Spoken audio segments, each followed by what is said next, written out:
Hello friends, आज हम देखने वाले हैं रिवीजन फॉर सप्लाई चैप्टर। तो चलिए, before we start, what do you understand by the word supply?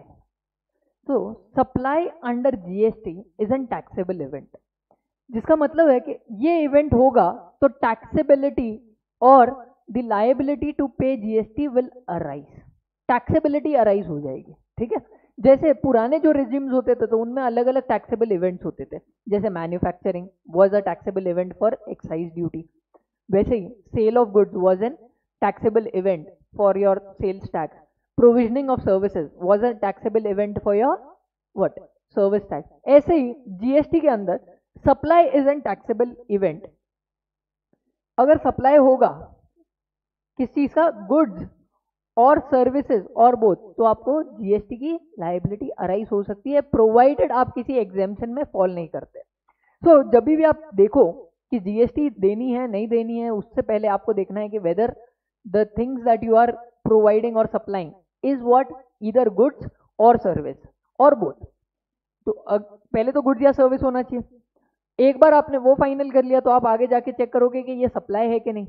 एक बार ये भी फाइनल हो गया, फिर आप देखते हो कि भाई कैसे टाइप का सप्लाई है। पहले एग्जेम्पशन कि भाई ये कहीं एग्जेम्प्ट तो नहीं है, then you check what the nature of supply is, वो इंटर है इंट्रा है, एंड उसके हिसाब से आप क्या करोगे, जीएसटी पे करोगे। And that too you have to check whether the liability to pay is under forward charge or reverse charge. So basically ये सारे डोर्स है जो आपको देखने हैं, एंड फिर ही आप फाइनल कर सकते हो कि जीएसटी पे कौन करेगा और कैसे पे किया जाएगा। Is this point clear? चलिए sir, with this will start. तो जैसे हमने बोला कि पहले supply supply is defined under section 7 of CGST act, जो बोलता है स्कोप ऑफ सप्लाई, राइट। उसमें वो जानने से पहले हमको दो डेफिनेशन जानना बहुत इंपॉर्टेंट है। One is your section 2 clause 52 and section 2 clause 102। Section 252 talks about definition of goods.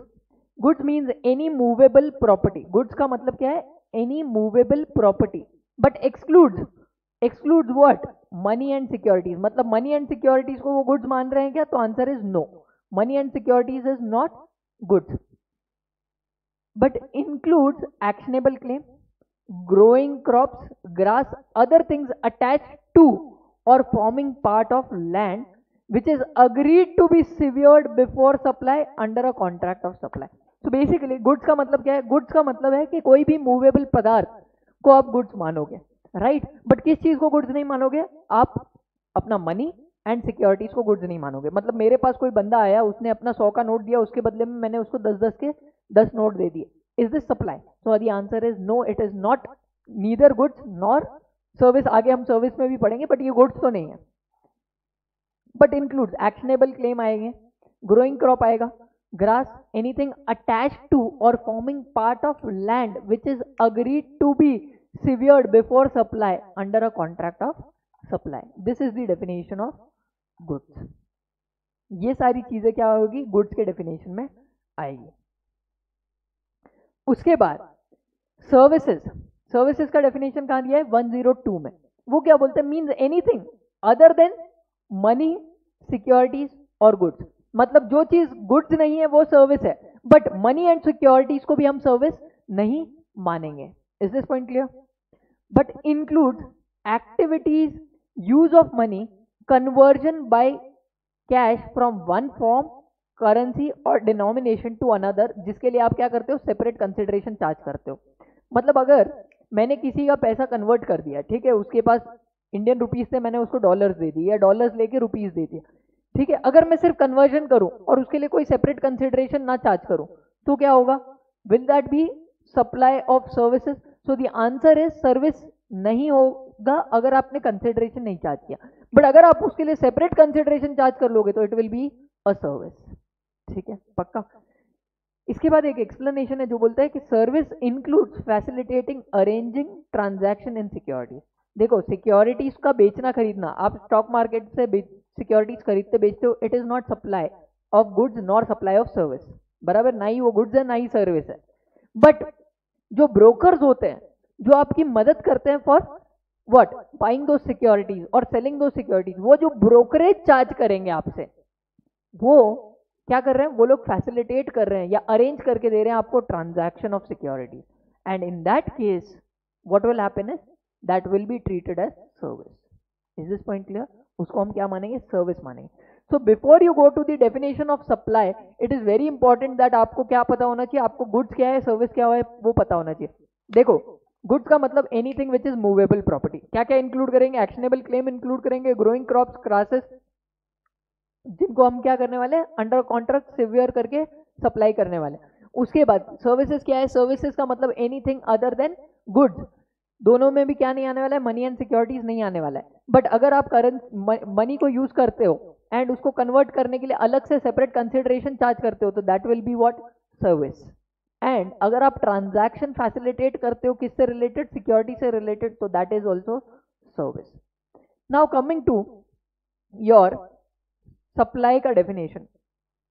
So supply is divided into 4 subsection. कितने, 4 सबसेक्शन, 7.1, 7.1A, 7.2 एंड 7.3।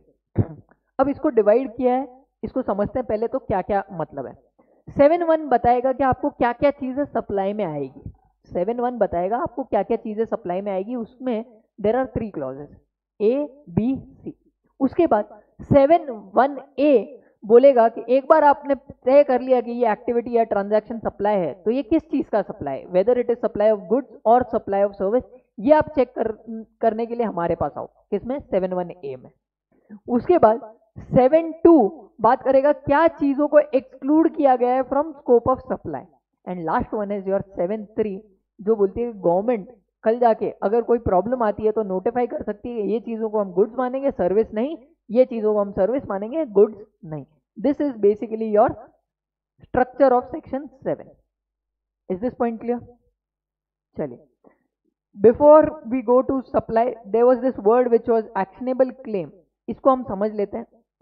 तो एक्शनेबल क्लेम का मतलब होता है any unsecured debt or beneficial interest, any unsecured debt or beneficial interest in a movable property not in the possession of the claimant. मतलब जो Clement बोल रहा है कि भाई मेरा इस पे इंटरेस्ट है, बेनिफिशियल इंटरेस्ट, वो उसके हाथ में नहीं है, and it is an affording ground for what, for giving a relief by courts, तो in that case this will be treated as an actionable claim.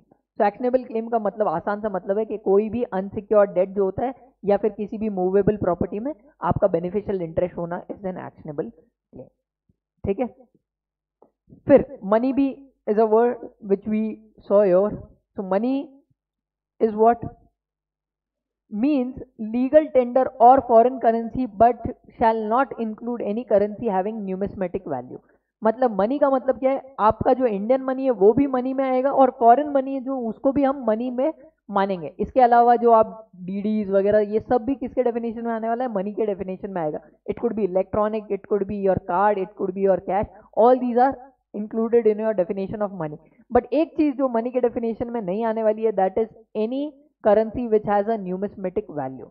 मतलब अब मेरे पास एक पुराना 1 रुपए का कॉइन है, ठीक है, बहुत पुराना, अब उसको वैल्यू, इंट्रेंसिक वैल्यू 1 रुपए नहीं है, क्योंकि मैं उसको बेच सकता हूं at a higher value, so that will not be considered under the definition of money.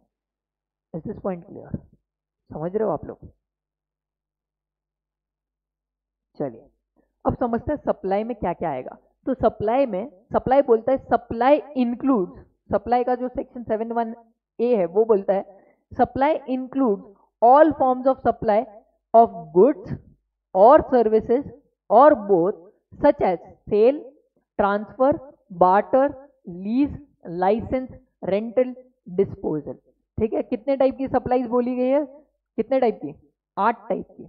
तो एसटीडी, बीई, एलएलआर, क्या क्या memory technique is STD, BE, LLR. S is for sale, T is for transfer, D is for disposal, B is for barter, E is for exchange, lease, license, rental. This is which is included in supply. तो supply includes all forms of supply। ऐसा बोलने पे क्या मतलब निकलता है कि supply की जो डेफिनेशन है वो कैसी है, इंक्लूसिव डेफिनेशन है। तो इनमें से अगर कोई भी ट्रांजैक्शन होता है तो उसको क्या माना जाएगा, सप्लाई मान लिया जाएगा, but provided that is made or agreed to be made for a consideration in the course or furtherance of business.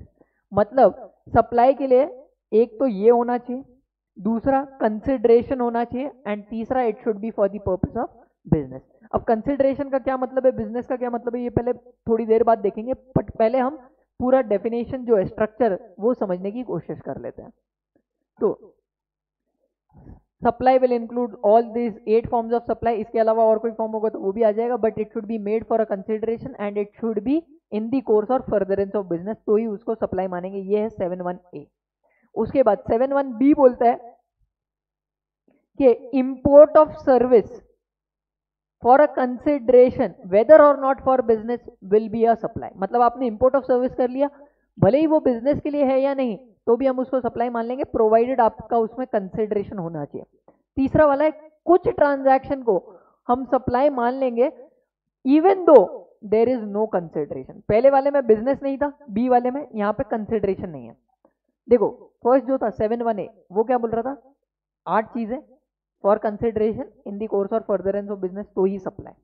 Import of service के केस में एक एक्सेप्शन ले लिया उन्होंने कि इंपोर्ट ऑफ सर्विस होगा तो कंसिडरेशन होनी चाहिए, बिजनेस के लिए हो या ना हो उससे हमको फर्क नहीं पड़ता, तो भी हम सप्लाई मान लेंगे।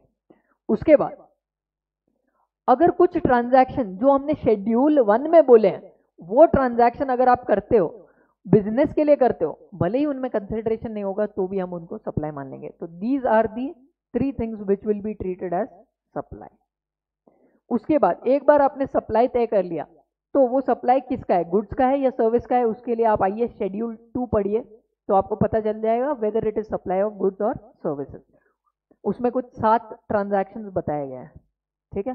उसके बाद शेड्यूल 3 में कुछ एक्टिविटीज मेंशन्ड है जो क्या होगी, जो सप्लाई के डेफिनेशन में नहीं आएगी। एंड लास्ट इज अगर कुछ ट्रांजैक्शन को गवर्नमेंट नोटिफाई करके बता सकती है कि इन ट्रांजैक्शन को हम सप्लाई के दायरे में नहीं लाना चाहते, ऐसे में 2 ट्रांजैक्शन को उन्होंने लाया हुआ है, कौन से 2 है वो भी हम डिस्कस कर लेंगे। And last one 7(3) talks about whether a transaction will be supply of goods or service may be notified by government. तो ये सेक्शन का यूज करके they can notify a transaction जिसमें there is an ambiguity whether it will be supply of goods और supply of service. Now coming to what do you mean by the word consideration? So the word consideration means monetary or non monetary। consideration कैसा हो सकता है, monetary या non monetary। अब मैं आपको पढ़ा रहा हूँ, आपने मुझे फीस में पैसा दिया, that is a monetary consideration। आपने फीस में पैसा ना देके आपने मुझे समझो आपका गले का चेन दे दिया सोने का, तो even that is consideration, it could be a non monetary consideration also। so it is not necessary that the consideration has to be a monetary one only। then it could be received from recipient or the third party। अब जैसे आपने class लगाया right, तो fees या तो आप दोगे right, या फिर आपके पेरेंट्स दे। So it is not necessary that the consideration shall always flow from the recipient. अब कोचिंग सर्विस का रेसिपिएंट आप हो राइट, बट फीस आपके पेरेंट्स दे रहे हैं, so in that case you can see that consideration can flow from the recipient also and it could flow from a third party also। forbearance by recipient is also equal to consideration। मतलब अगर आप कोई act करने के लिए ready हो जाते हो या कोई एक्ट टॉलरेट करते हो तो even that is consideration. Deposit जो आपने दिया will not be treated as consideration unless applied by supplier as consideration for supply. देखो अपन एक फ्लैट लेते हैं या अपन एक समझो शॉप ले लिया, ठीक है, शॉप लिए तो there are 2 components to that. One is you will pay a deposit, ठीक है, which will be refunded to you at the end of the your lease tenure या जो भी आपका। उसके बाद एक होता है मंथली रेंट, ठीक है। मंथली रेंट आप क्यों दे रहे हो, बिकॉज आप उसका सर्विस यूज कर रहे हो ऑफ व्हाट, रेंटिंग सर्विस ले रहे हो आप right, renting of that premises, तो उसके लिए आप उसको पैसा दे रहे हो। अब जो डिपॉजिट है ना वो कैसा रिफंडेबल है। सो अब इसको उन्होंने कंसिडरेशन इसलिए नहीं माना है because it is to be given back right. But अगर ये कंसिडरेशन आप इसको यूज कर लेते हो टूवर्ड्स दी सप्लाई का consideration, then it will be treated as consideration. अगर आप उसको अप्लाई कर दोगे for the consideration of that supply, मतलब अब अगर उसने भाड़ा नहीं दिया, ठीक है, और आप बोलते हो कि जो इसका डिपॉजिट है उसमें समझो 1 लाख रुपए डिपॉजिट है, उसमें से 20,000 आप टूवर्ड्स क्या कर रहे हो, टूवर्ड्स रेंट एडजस्ट कर ले रहे हो, तो in that case that will be treated as consideration. बाकी का पूरा ₹1,00,000 नहीं, सिर्फ जितना आप क्या कर रहे हो, एडजस्ट कर रहे हो towards your value of supply. Is this point clear? चलिए बढ़िया। नाउ हमने बात की थी 3 शेड्यूल्स के बारे में, एक है शेड्यूल 1, एक है शेड्यूल 2 और एक है शेड्यूल 3। शेड्यूल 1 में देर आर 4 एंट्रीज, शेड्यूल 2 में देर आर 7 एंड शेड्यूल 3 में देर आर टोटल 8 एंट्रीज। तो शेड्यूल 1 जो बात करते हैं ना, वो बात करता है डीम्ड सप्लाई की। Even though there is no consideration, but if it is for business it will be treated that it is supply. इसको 7(1)(c) में बोला गया है कि शेड्यूल 1 में जो 4 ट्रांजैक्शन बोले हैं वो सप्लाई माने जाएंगे। फिर 7(1)(a) बोलता है कि ये जो 7 ट्रांजैक्शन है इसके बारे में हमने क्लैरिफाई कर दिया कि इनको हम क्या मानने वाले हैं, सप्लाई ऑफ गुड्स मानेंगे कि सप्लाई ऑफ सर्विस मानेंगे। एंड शेड्यूल 3 बताता है 8 ट्रांजैक्शन के बारे में जिनको हम क्या करेंगे, out of scope of supply मान के चलेंगे। चलिए सर, अब शेड्यूल 1 पहले बात करते हैं शेड्यूल 1 की। शेड्यूल 1 क्या बोलता है, बिजनेस एसेट्स का परमानेंट ट्रांसफर या डिस्पोजल कर देना where ITC has been availed, उसको हम क्या मानेंगे, even though if there is no consideration it will be treated as supply. देखो आपके पास कोई बिजनेस एसेट है, ठीक है, समझो आपके पास एसी है, ठीक है, एसी पुराना हो गया, आपने नया एसी लाया तो इस पुराने एसी को आपने क्या कर दिया, डिस्पोज ऑफ कर दिया या किसी को चैरिटी में दे दिया, राइट। अब उससे आपने कंसिडरेशन नहीं लिया, but that AC was what an business asset, आपने किसी और को दे दिया, भले ही आपने कंसिडरेशन नहीं चार्ज किया, बट उसको हम सप्लाई मान लेंगे अंडर शेड्यूल 1। वैसे ही एक शॉपकीपर है, ठीक है, उसने क्या किया, कपड़े का शॉपकीपर है, राइट, तो फ्लड्स हो गए थे, तो उसने फ्लड रिलीफ में कुछ कपड़े के आइटम भेज दिए। Now the things that he has disposed, या जो उसने दान में दिया है, right, was what a business asset, because वो क्या था, उसका स्टॉक इन ट्रेड था, उसका उसने क्या लिया था, आईटीसी लिया था, राइट। जब उसने खरीदा था तो उसका क्रेडिट लिया था कि नहीं, यस। तो एक तो बिजनेस एसेट था, क्रेडिट लिया था एंड उसको डिस्पोज ऑफ कर दिया without consideration, it will still be treated as supply of goods. Is this point clear? Second, any transaction which happens between a related or a deemed distinct person will be a supply even if there is no consideration। मतलब समझते हैं, देखो पहले तो आप समझते हैं कि रिलेटेड पार्टी का क्या डेफिनेशन है, मतलब क्या है रिलेटेड पार्टी का। चलिए यहाँ पे मैंने रिलेटेड पार्टी का डेफिनेशन लिया नहीं है, चलो दूसरे पेज में है तो मैं आपको वहां लेके चलता हूँ। रिलेटेड पार्टी का डेफिनेशन, एक ही मिनट दीजिए मुझे।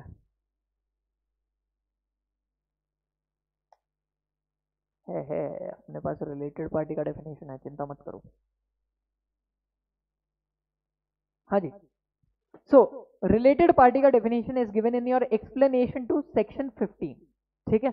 वो क्या बोलता है कि ये लोग जो है यहाँ पे जितने लोग मैंने दिखा रखे हैं, ये लोगों को हम क्या मानेंगे, रिलेटेड पार्टी मानेंगे। कौन है, तो ऑफिसर और directors of one another's business, ठीक है, या फिर लीगली रिकॉग्नाइज पार्टनर्स अगर है, एम्प्लॉय एम्प्लॉयर है, ठीक है। एक कंपनी दूसरे कंपनी में होल्ड करती है 15% से ज्यादा के शेयर जिनमें डायरेक्टली और इनडायरेक्टली वोटिंग राइट्स है उसके पास, या फिर एक बंदा कंट्रोल कर रहा है किसी दूसरे बंदे को डायरेक्टली या इनडायरेक्टली, या फिर दो बंदे एक ही एंटिटी से कंट्रोल हो रहे हैं, या फिर दो बंदे मिलके एक एंटिटी को कंट्रोल कर रहे हैं डायरेक्टली और इनडायरेक्टली, या फिर members of family will be treated as related party. This is basically the definition of your related party. हाँ जी, सो अगर कोई ट्रांजैक्शन होता है बिटवीन रिलेटेड पार्टी या डिस्टिंक्ट पर्सन, डिस्टिंक्ट पर्सन का मतलब होता है हमारे यहाँ पे जीएसटी में there is registration which is to be taken on what, registration is to be taken state wise. अब एक एंटिटी है जिसके रजिस्ट्रेशन है 2 स्टेट में, समझो महाराष्ट्र और गुजरात। अब महाराष्ट्र और गुजरात के बीच में अगर कोई ट्रांजैक्शन होता है, यहाँ से समझो गुड्स वहां पे सप्लाई किए जाते हैं, स्टॉक ट्रांसफर जिसको बोलते हैं, तो इसको कंसिडरेशन ना होते हुए भी क्या मान लेंगे, सप्लाई मान लेंगे। This is your entry number 2 और para 2। Any transaction which is made between related party or deemed distinct person made in the course or furtherance of business, भले ही कंसिडरेशन नहीं है तो भी क्या मान लिया जाएगा, इसको क्या मानेंगे, हम मान लेंगे कि इट इज अ सप्लाई। बस उसमें एक प्रोविजो है जो बोलता है कि no supply if gift given by employer to employ does not exceed ₹50,000। मतलब एम्प्लॉयर ने अगर एम्प्लॉय को गिफ्ट दिया और उसकी वैल्यू अगर 50,000 से कम की है इन अ फाइनेंशियल ईयर, तो it will not be treated as what, it will not be treated as supply. समझ में आया? पक्का? समझो उसको कैश गिफ्ट दे दिया 1 लाख का, तो वो सप्लाई होगा क्या? So the answer is cash gift supply नहीं होगा, because cash is what, money, money is neither goods nor service। तो एक ट्रांजैक्शन को सप्लाई होने के लिए पहले गुड्स और सर्विस का टेस्ट पास करना बहुत इंपॉर्टेंट है। वैसे ही अगर मैं अपने एम्प्लॉय को स्टॉक्स दे दूं, शेयर्स दे दूं, तो क्या वो सप्लाई बनेगा? विदाउट कंसिडरेशन दे दिया, बनेगा? तो answer is no, because what, securities are neither goods nor services. But अगर मैंने उसको समझो कार गिफ्ट दे दी, ठीक है, without any consideration, will it be a supply? Yes, it will be a supply, because gift is given by an employer to employee does not exceed 50,000। यहाँ पे 50,000 से exceed हो रहा है। समझ में आया? गिफ्ट में कार दिया, not a part of his employment contract. आगे वो भी मैं डिस्कस कर लूंगा, बट एक चीज क्लियर रखना, मैंने कार गिफ्ट में दी है उसको।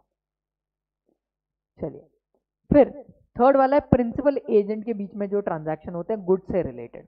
तो supply of goods between principal, इनका क्या मतलब है? ये सारा जो देखो, बिजनेस एसेट क्या है? गुड्स। तो सप्लाई ऑफ गुड्स, ठीक है।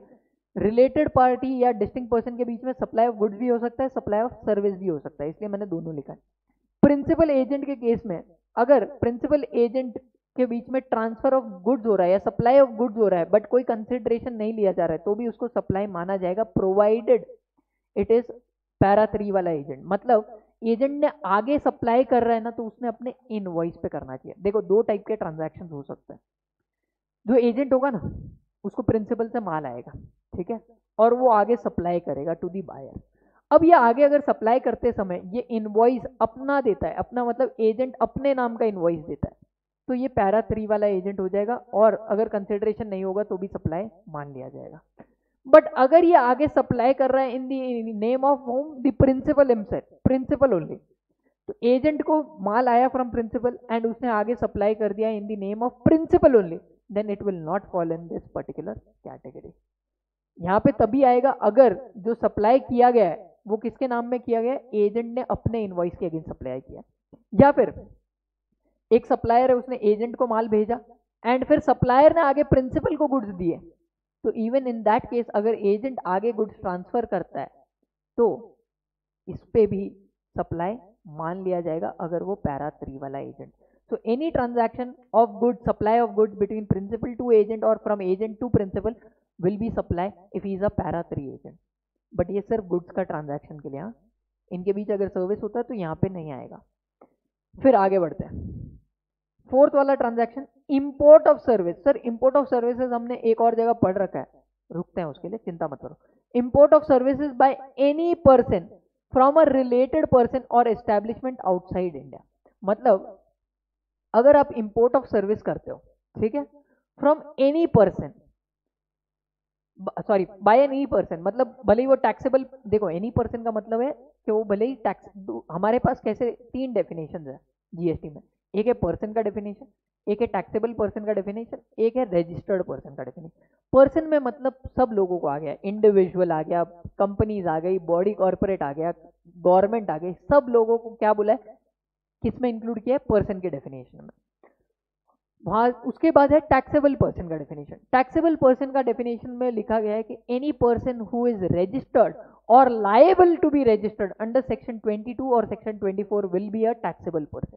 एंड रजिस्टर्ड पर्सन का डेफिनेशन में बोला गया है any person who is registered under section 25, ठीक है, तो उसको क्या बोलेंगे हम? रजिस्टर्ड पर्सन मानेंगे। तो अब ये इंपोर्ट ऑफ सर्विस कौन कर रहा है? कोई भी बंदा, जरूरी नहीं है कि वो टैक्सेबल होना चाहिए, रजिस्टर्ड होना चाहिए, कोई भी बंदा, किससे? फ्रॉम अ रिलेटेड पर्सन और एन एस्टैब्लिशमेंट आउटसाइड इंडिया, तो क्या बन जाएगा? सप्लाई बन जाएगा, प्रोवाइडेड जो सप्लाई कर रहा है उसने कंसिडरेशन चार्ज नहीं किया। कंसिडरेशन चार्ज किया तो यहां पे नहीं पढ़ोगे उसको, फिर आप पढ़ोगे इसमें 7(1)(b) में। इंपोर्ट ऑफ सर्विस है, कंसिडरेशन है, वेदर और not for business, it will be a supply. समझ में आया? दोनों में बाइफिकेशन, इस दोनों में डिफरेंस इतना है, एक में कंसिडरेशन है, एक में कंसिडरेशन नहीं है। दूसरे में क्या है? कि एक बिजनेस के लिए होना चाहिए, दूसरा बिजनेस के लिए हो या ना हो, फिर भी क्या मानेंगे, सप्लाई मान लिया जाएगा। I hope the point is clear. Schedule 1 deemed supply बोलते हैं इसको। फिर आता है शेड्यूल 2 पे। शेड्यूल 2 बेसिकली, शेड्यूल 2 में आने से आप सप्लाई नहीं हो जाएंगे। Schedule 2 is only to give an identity check whether it will be a supply of goods और सप्लाई ऑफ सर्विस। चलिए, तो इसमें बेसिकली कितने एंट्रीज है, 7 एंट्रीज है। चलिए एक एक करके हम देखते हैं क्या क्या एंट्रीज है। पहला वाला है ट्रांसफर। ट्रांसफर किसका, टाइटल इन गुड्स। अगर टाइटल इन गुड्स ट्रांसफर हो रहे हैं, मतलब मैंने कुछ सेल कर दिया, समझो मैं मोबाइल फोन बेचता हूं, तो अगर मैंने मोबाइल फोन बेच दिया तो it will be what, transfer of goods, and इसको क्या मानेंगे, सप्लाई ऑफ गुड्स मानेंगे। टाइटल दे दिया, ठीक है। अगर transfer of right in goods दिया है, मतलब आपको सिर्फ पोजेशन दिया है, ठीक है, आपको टाइटल नहीं मिल रहा है, टाइटल इज नॉट ट्रांसफर्ड, तो it will be supply of service. For example, मेरे पास ये लैपटॉप है, मैंने आपको यूज करने के लिए दे दिया, ठीक है, बेचा नहीं, यूज करने के लिए दे दिया, तो you received what, right to use goods, but you not received the possession, it will be what, supply of service. Title future date में ट्रांसफर होगा, ऐसा कॉन्ट्रैक्ट हुआ तो क्या होगा, it will be supply of goods. जैसे आप करते हो हायर परचेज के कॉन्ट्रैक्ट, जहां पे आप लास्ट इंस्टॉलमेंट जब पे करते हो तो ट्रांसफर हो जाता है एसेट आपको, सो that will be what, transfer of goods and not transfer of supply of service. Is this point clear? उसके बाद अगर आप लीज टेनेंसी ऑफ लैंड करते हो तो it is supply of service, या फिर lease letting out easement of building करते हो तो it will B also a supply of service. मतलब लैंड को लीज किया तो भी सप्लाई ऑफ सर्विस, बिल्डिंग को लीज किया तो भी सप्लाई ऑफ सर्विस। कोई बंदा अगर ट्रीटमेंट या फिर प्रोसेस करे on any other person goods will be what, supply of service. मतलब समझो ये बेसिकली जॉब वर्कर्स के लिए होता है कि आपके गुड्स आप भेजते हो जॉब वर्कर के पास, वो कोई ट्रीटमेंट करके देता है, तो दैट विल बी व्हाट, समझो मेरे पास क्या बोलते हैं आप, लेट्स से जीन्स का बिजनेस है मेरा, लिवाइस हूँ, and I send my jeans for that washing and वो जो टैम्पर करने के लिए भेजते हैं, तो ये जो कर रहा है कौन, वो जॉब वर्कर, ये किसके लिए कर रहा है, ये लिवाइस के लिए कर रहा है। किसके गुड्स पे कर रहा है, लिवाइस के गुड्स पे कर रहा है। the only thing that he is doing a treatment or process on other person's goods, तो यहाँ पे क्या हो जाएगा, this will be classified to be supply of service। यहाँ पे फॉल किया मतलब सप्लाई हो गया क्या, तो आंसर इज नहीं। यहाँ पे सिर्फ आपको बताएंगे कि सप्लाई किस चीज का है, गुड्स का है या सर्विसेज का है। समझ में आ रहा है? चलिए, फिर ट्रांसफर ऑफ बिजनेस एसेट। अगर बिजनेस एसेट को डिस्पोज कर दिया गया तो it will B transfer, supply of goods. अगर गुड्स को आपने प्राइवेट यूज के लिए यूज किया या फिर कोई नॉन बिजनेस पर्पस के लिए यूज किया, बेचा नहीं, सिर्फ यूज करने के लिए दे दिया, तो it will be supply of service. या फिर आप सीज करते हो फॉर डूइंग बिजनेस, तो क्या हो जाएगा, डीम्ड सप्लाई ऑफ गुड्स मान लिया जाएगा। समझो आप बिजनेस कैरी ऑन करने ही नहीं वाले हो, ठीक है, तो उसको क्या मान लेंगे, सप्लाई ऑफ गुड्स मान लेंगे। आपके पास जितना भी स्टॉक पड़ा हुआ है before the date of what, cessation of business, तो उसको क्या मान लेंगे, सप्लाई ऑफ गुड्स मान लेंगे। इसके दो एक्सेप्शन है, एक अगर आपका बिजनेस गोइंग कंसर्न के तौर पे आपने ट्रांसफर किया है तो आपको इसको सप्लाई नहीं मानना है, और दूसरा अगर आप बिजनेस दे रहे हो किसको, अपने पर्सनल रिप्रेजेंटेटिव को, मतलब अब पिताजी बिजनेस कर रहे थे, उन्होंने अपने बच्चे को ट्रांसफर कर लिया, तो in that case also it will not be treated as supply. These are two exception for this particular clause. उसके बाद 6 एंट्रीज है जिनको सप्लाई ऑफ सर्विस माना गया है। एक है आपका रेंटिंग ऑफ इमूवेबल प्रॉपर्टी, दूसरा है construction before completion certificate. Construction service जो होती है उसको क्या मान रहे हैं हम, सप्लाई ऑफ सर्विस मान रहे हैं। Intellectual property rights related transfer, temporary transfer, ये क्या है, इंटेलेक्चुअल प्रॉपर्टी राइट्स का टेम्पररी ट्रांसफर। बेच दिया तो सर्विस नहीं है, अगर टेम्पररी यूज दिया है तो it will be what, supply of service.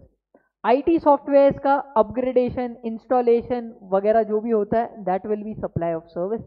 अगर आप कोई टॉलरेट करते हो या अग्री करते हो to tolerate an act, refrain from doing an act or to do an act, is what, supply of service। and last वाला है transfer of right to use the goods is also supply of service। फिर हमारे पास कुछ composite supply होते हैं। Composite supply का मतलब होता है जिनमें गुड्स भी है, सर्विसेज भी है। जैसे वर्क्स कॉन्ट्रैक्ट। वर्क्स कॉन्ट्रैक्ट मतलब आपने किसी को कंस्ट्रक्शन का कॉन्ट्रैक्ट दे दिया अलॉन्ग विथ मटेरियल, तो in that case it is a works contract जिसमें गुड्स का पोर्शन भी है और सर्विसेज का भी पोर्शन है। तो अब इसको क्या माने, सप्लाई ऑफ गुड्स के सप्लाई ऑफ सर्विस? तो गवर्नमेंट ने क्लैरिफाई किया कि इसको हम सप्लाई ऑफ सर्विस मानेंगे। वैसे ही केटरिंग या रेस्टोरेंट का सर्विस जो होता है उसमें गुड्स भी होंगे एंड रेस्टोरेंट या केटरिंग की सर्विस भी होगी, तो इसको क्या मानेंगे? तो it will be treated to be a supply of service and not supply of goods. Last वाला है जो एसोसिएशन ऑफ पर्सन या अनइनकॉर्पोरेटेड बॉडीज है वो अपने मेंबर्स को या गुड्स कुछ ट्रांसफर करते हैं या सप्लाई करते हैं, तो उसको क्या मानेंगे? It will be supply of goods only. So this is basically schedule 2 which tells you about identity check कि एक सप्लाई जो हो रही है, एक बार आपने तय कर लिया ये सप्लाई है, तो ये किस चीज़ की सप्लाई है, गुड्स सर्विस किसकी है, वो क्लासिफिकेशन आपका कहाँ से हो जाएगा? It will be done from schedule 2। फिर आते हैं शेड्यूल 3 पे। शेड्यूल 3 बात करता है नेगेटिव लिस्ट की या out of scope of supply की। किसकी? Out of scope of supply. ठीक है, इसमें देर आर टोटल 8 एंट्रीज। पहला एंट्री है कि supply of service by an employ to employer in the course of employment will be out of scope of supply, मतलब इस पे जीएसटी भरनी नहीं पड़ेगी।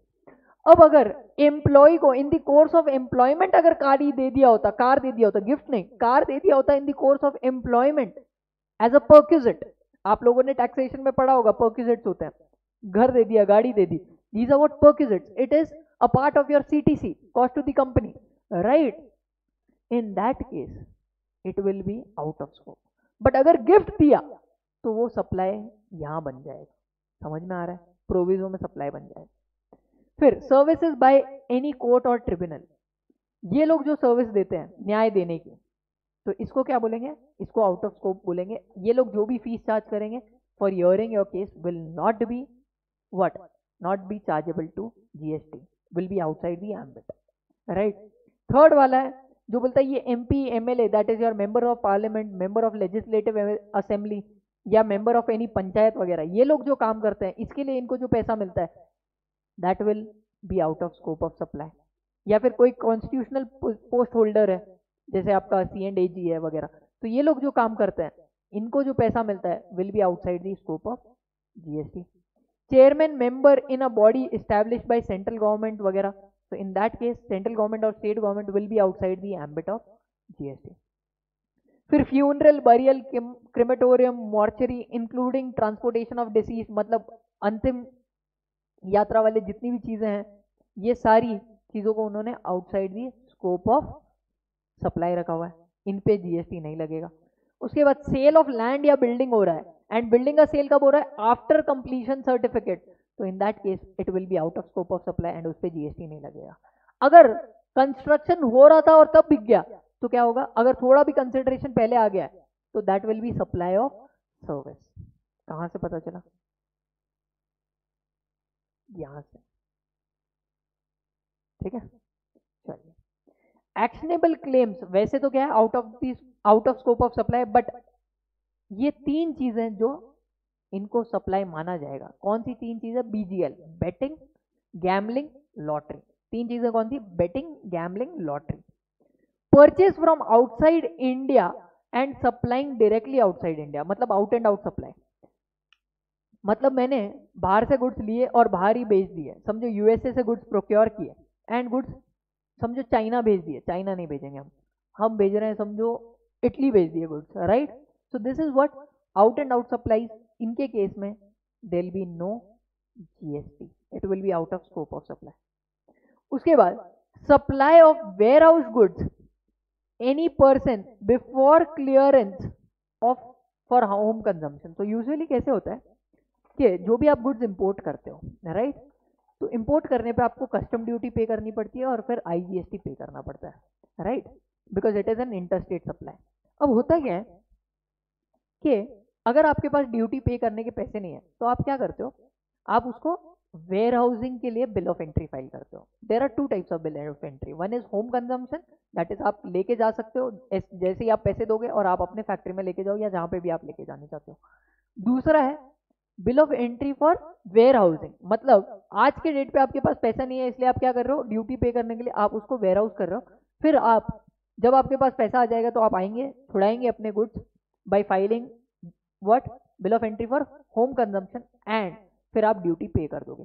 तो before filing bill of entry for home consumption, clearance home consumption का लेने से पहले आपने अगर गुड्स को बेच दिया, ठीक है, जब वेयर हाउस थे गुड्स, तो इसको out of scope of supply माना जाएगा।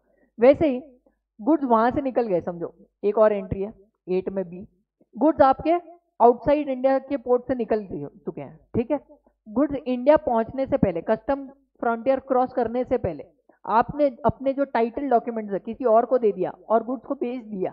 अब जिसको बेचा है वो जाके आगे क्या करेगा, गुड्स को छुड़ाएगा। तो ये जो ट्रांजैक्शन हुआ मेरे और वो जिसको मैंने गुड्स का टाइटल ट्रांसफर किया है, इस पे जीएसटी नहीं लगेगा, it is out of scope of supply. Supply of goods to any other person by endorsement of title document, जब कब ट्रांजैक्शन कहां पे है, गुड्स निकले हुए हैं अभी तक कस्टम फ्रंटियर क्रॉस नहीं किया, तब अगर आप गुड्स बेच देते हो तब की बात हो रही है यहाँ पे। सो बेसिकली इसको क्या बोलेंगे, high sea sales. Is this point clear? So this is basically your schedule 1, schedule 2, schedule 3। फिर आते हैं बिजनेस का डेफिनेशन। बिजनेस का वर्ड हमने पढ़ा कि इन दी course or furtherance of business, in the course or furtherance of business, इसका क्या मतलब है? तो it is defined in your section 2 clause 17। बहुत इंपॉर्टेंट है ये, आपको डेफिनेशन का सेक्शन भी याद रखना बहुत इंपॉर्टेंट है। कंसिडरेशन, ये गुड सर्विसेज, इनका डेफिनेशन आपको आना ही चाहिए। चलिए, सो बिजनेस का फर्स्ट पार्ट जो है वो बोलता है ट्रेड, कॉमर्स, मैन्युफैक्चरिंग, ठीक है, अंडरटेकन या प्रोफेशन या फिर वोकेशन वगैरह जो भी है, वेजर, ये सारी जो भी एक्टिविटीज आप कर रहे हो, भले ही वो प्रॉफिट के लिए हो या फिर ना हो, वेदर और not for pecuniary benefit, it will be treated as business. T is for trade, commerce, manufacture, P is for profession, ठीक है, adventure, A is for adventure, wager, vocation, any other activity which is done for pecuniary benefit will be treated as business। अब इस ये activity जो आप ए में कर रहे हो, इससे इंसिडेंटल या एंसिलरी कोई एक्टिविटी हो गई तो even that will B business. भले ही आपने जो एक्टिविटी की उसका फ्रीक्वेंसी, पीरियोडिसिटी, उसका फ्रीक्वेंसी, पीरियोडिसिटी इतना रेगुलर नहीं है, तो भी हम उसको क्या मानेंगे, वॉल्यूम, फ्रीक्वेंसी इतना ज्यादा नहीं है तो भी हम उसको क्या मानेंगे, बिजनेस मानेंगे। अगर आप कोई कैपिटल गुड्स लेते हो या सर्विसेज लेते हो इन रिलेशन टू कमेंसमेंट और closure of business, even that will be treated to be business. Club जो सर्विसेज देता है अपने मेंबर्स को, ठीक है, फॉर कंसिडरेशन, या सोसाइटी जो मेंबर्स को सर्विसेज देती है, इवन दैट इज बिजनेस। पैसा लेके आपको एडमिशन का राइट मिलता है तो even that is business. Services by person as a holder of an office accepted in the course of trade and commerce या प्रोफेशन और वोकेशन, तो भी उसको क्या मानेंगे, हम उसको भी बिजनेस मान के चलेंगे। Activities by a race club, activities by license bookmaker will be what, supply, business मानेंगे। गवर्नमेंट, स्टेट गवर्नमेंट हो, सेंट्रल गवर्नमेंट हो या लोकल अथॉरिटी हो, ये अगर पब्लिक अथॉरिटी के तौर पे अगर कोई काम कर रहा है तो even that is what, business. So ये सारी है बिजनेस की डेफिनेशन। उसके बाद हम आते हैं सेक्शन 8। सेक्शन 7 में एक चीज बची है वो कवर कर लेते हैं, फिर सेक्शन 8 पे आते हैं। सेक्शन 7 में मैंने आपको बोला था कि कुछ चीजों को गवर्नमेंट नोटिफाई कर सकती है एंड बोल सकती है कि इन पे जीएसटी नहीं लगेगा, तो उसमें उन्होंने दो चीजों को नोटिफाई किया है। एक, अगर आपको लाइसेंस मिलता है for what, supply of alcoholic liquor, right, तो ये लाइसेंस कौन देता है, स्टेट गवर्नमेंट वगैरह देती है। तो ये जो लाइसेंस दे रहे हैं और इसके बदले में वो लोग आपसे एप्लीकेशन फीस, लाइसेंस फीस या कुछ भी नाम से जो पैसा ले रहे हैं, उसके ऊपर आपको जीएसटी भरने की रिस्पॉन्सिबिलिटी नहीं आएगी, because they have made it outside the scope of supply. Notification के तौर पे उन्होंने बता दिया कि इस पे जीएसटी भरने की जरूरत नहीं है। दूसरा, जो भी activity central government, state government करती है एज अ पब्लिक अथॉरिटी, कौन सी एक्टिविटीज, 243G 243W वाली, राइट, कॉन्स्टिट्यूशन का आर्टिकल 243G 243W वाली जो एक्टिविटीज है जिनमें वो पब्लिक अथॉरिटीज के तौर पे एंगेज्ड है, वो एक्टिविटीज जो वो कर रहे हैं उसके ऊपर भी they will not charge any GST, that will not be under the scope of supply. चलिए सर, अब आते हैं सेक्शन 8। सेक्शन 8 बात करता है कंपोजिट और मिक्स सप्लाई की।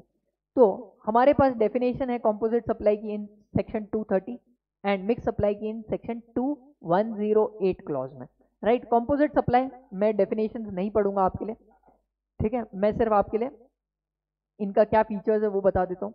कंपोजिट सप्लाई में क्या होता है, 2 और मोर टैक्सेबल सप्लाई, 2 या 2 से ज्यादा टैक्सेबल सप्लाईज होती है, जिसमें से एक क्या होगी, प्रिंसिपल सप्लाई होगी। ये नेचुरली बंडल्ड है, एक साथ ही सप्लाई करना पड़ता है, ठीक है, और इसके केस में रेट कौन सा लगेगा, प्रिंसिपल सप्लाई का। वैसे ही मिक्स सप्लाई क्या होती है, 2 या 2 से ज्यादा सप्लाई किए जा रहे हैं, उसमें को एक सिंगल प्राइस पे सप्लाई किया जा रहा है, इनमें से इंडिविजुअली भी सप्लाई हो सकती है। जो चीजें आप कंपोज मतलब एक साथ सप्लाई कर रहे हो उसको इंडिविजुअली भी सप्लाई किया जा सकता है, नॉट नेचुरली बंडल्ड। तो in that case highest tax rate will be paid. For example, आप जब भी वॉशिंग मशीन लेते हो तो उसके साथ इंस्टॉलेशन फ्री में आता है। Now what is the principal supplier, principal supply is purchase of washing machine, that is supply of goods. जब मिक्स सप्लाई का एग्जाम्पल अगर लें तो आप वेफर्स के साथ आपको कोका कोला दिया जा रहा है, तो in that case these 2 good commodities can be supplied individually. ये कैसे कर दिया, ये उन्होंने अननेचुरली बंडल्ड है। इन दैट केस जीएसटी रेट कौन सा लगेगा, पूरे पे हायर वाला लगेगा। एग्जाम्पल, दूसरे एग्जाम्पल, मोबाइल के साथ चार्जर आना, बोर्डिंग स्कूल का एग्जाम्पल। इन मिक्स सप्लाईज के लिए एग्जाम्पल है गिफ्ट हैम्पर, लैपटॉप और printer, these are examples for your mix supplies. ये वाला जो है ना डिफरेंट टाइप्स ऑफ सप्लाई, ये मैं अभी नहीं कवर करूंगा, एक बार मैं आपको पूरे सप्लाईज बता दूंगा, फिर मैं यहाँ पे आके आपको इसका डिफरेंट टाइप्स ऑफ सप्लाई का बात हम करेंगे। चलिए, इंपॉर्टेंट सर्कुलर्स एंड नोटिफिकेशन, कुछ इंपॉर्टेंट सर्कुलर्स एंड नोटिफिकेशन है उनके बारे में बात कर लेते हैं। Services by way of grant of alcoholic liquor license against consideration is neither supply of goods nor supply of service, ये मैंने ऑलरेडी बता दिया। ये नोटिफिकेशन इशू किया गया था अंडर सेक्शन 7(2) का जो पावर है वो यूज करते हुए। उसके बाद एक सर्कुलर इशू हुआ था जो बोलता था कि डोनेशन और gift to charitable organisation without any commercial gain no GST will be liable. मतलब आपने अगर चैरिटेबल एक्टिविटी के लिए आपने समझो डोनेशन दे दिया और उसके बदले में उन्होंने आपका नाम लिख दिया, ठीक है, सुप्रीम बेट बोल के, तो this will not be what supply, क्योंकि यहाँ पे there is no commercial gain, right. ये आप एडवर्टाइजमेंट के लिए नहीं कर रहे हो, this is done as a philanthropy purpose, right. Sample supplied free of cost, अगर शेड्यूल 1 में आ रहा है तो सप्लाई मानेंगे, अगर नॉट कवर्ड बाय शेड्यूल 1 तो उसको सप्लाई नहीं माना जाएगा। अगर एक के साथ एक फ्री आ रहा है तो in that case taxability will depend whether it is a composite supply और अ मिक्स सप्लाई। अगर कॉम्पोजिट होगा तो हाईएस्ट रेट, मिक्स्ड हो सॉरी जो प्रिंसिपल सप्लाई का रेट है वो लगेगा, एंड अगर मिक्स सप्लाई है तो हाईएस्ट रेट लग जाएगा। प्रिंटिंग ऑफ बुक्स पैम्पलेट्स किया जाता है, राइट। आप अपना मटेरियल देते हो कि ऐसा मेरे को बुक प्रिंट करके चाहिए, तो आपने सिर्फ प्रिंटिंग करवा लिया, तो इसको क्या बोलेंगे, सप्लाई ऑफ सर्विस, बिकॉज आपने सिर्फ प्रिंटिंग की सर्विस ली। अगर आपने जाके प्री प्रिंटेड एनवलप या बुक ले लिया, ठीक है, आपने कंटेंट नहीं दिया, प्री प्रिंटेड बुक खरीदा, तो that will be supply of goods. देखो, आपने कंटेंट दिया, प्रिंट किया, सर्विस। अगर आपने कंटेंट नहीं दिया, आपने सिर्फ बुक लेके आ गए, तो it will be supply of goods. Retreading of tyres, retreading of tyres का मतलब होता है कि आप क्या करते हो, आपका टायर जब घस जाता है, राइट, आप जाते हो और उसको देते हो रिपेयरिंग वाले को, और रिपेयरिंग वाला क्या करता है, उसके ऊपर एक रबर का ये लगा देता है और एडिशनल परत लगा देता है एंड उसको रीथ्रेड करके देता है, आपको वापस ग्रिप लगा के देता है। So in that case it will be what, supply of service. Is this point clear? So these are examples of your what you say mixed and composite वाला, इसमें हमने सप्लाई भी कवर कर लिया है। So your excuse me, so your all the important parts related to your supply has been covered under this particular revision lecture. Thank you friends, thank you for your patient hearing.